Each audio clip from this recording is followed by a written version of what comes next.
and this is my 2014 Jeep Rubicon. We've got it in the garage now, and we're going to start the process step by step installing in our Magnuson Supercharger. So let's sit it over on the bench here and see what step one is.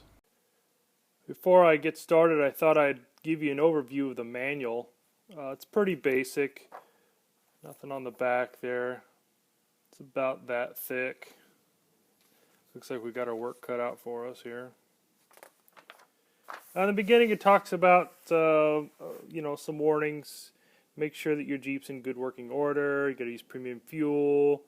Do an oil change if you haven't done one beforehand.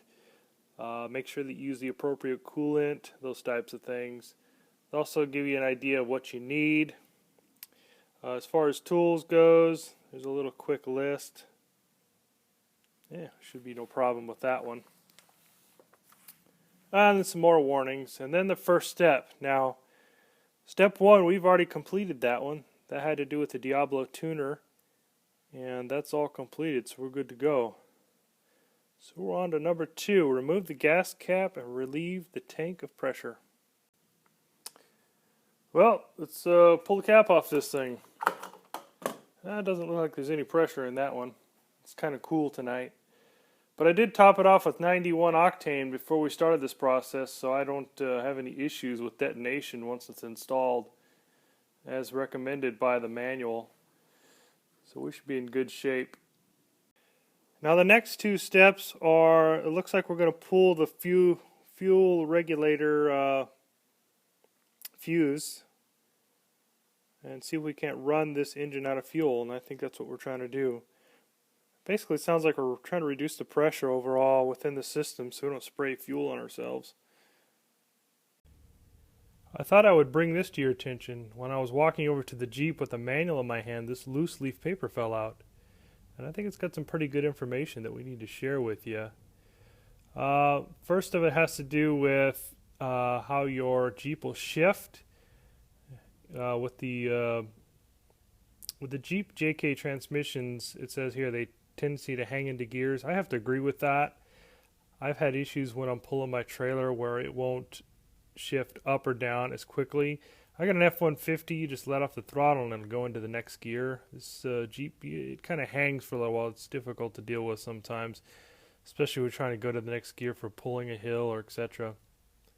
Also, it just talks about you make sure that you return your Jeep controller to original before you come in with some more aftermarket that Magnuson's going to provide you. And then also, it says here that if you have larger wheels and tires that are above what came with it in a factory and you've not changed the gears, you may have some issues. So I think the idea is with their tune, you need to be close as factory as possible. Now, I won't have any issues now because I'm 100% factory stock on this, but that may be an issue in the future. So a new set of tires isn't just going to be $1,500 plus rims, but it's going to be another $1,100 for gear ratio. Something to think about. Well, here she is in all of her stock glory. I love the fact that we can tilt the Jeep hood back. All right, let's open this fuse box and see what we got here. Oh, here's the little holder. Now, I did double check the location of that fuse, but this is the map of the fuse block, and man, it is hard to read. Jeep didn't do a very good job of putting some contrasting colors on this map. Anyway, let's get in here and pull this fuse out.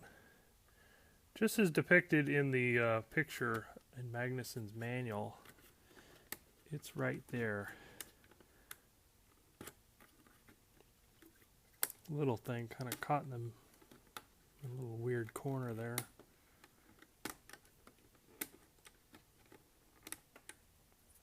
Man, maybe I should pull this other relay with it.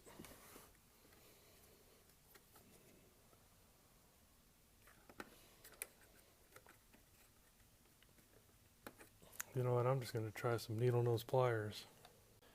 Okay, proper tool for the proper job. Here's a pair of my favorite duck bills. Bingo. Alright. Next step says we need to start the vehicle, run it out of fuel, and make sure she doesn't run anymore. Okay, We're sitting in the Jeep. Let's start it up and run her out of gas.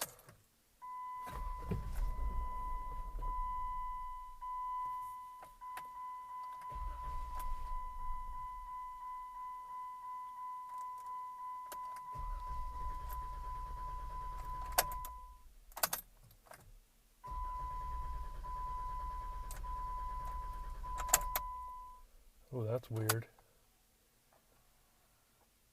It's like the ignition wants to keep cranking. I'm going to crank it over. And look, I'm not holding it.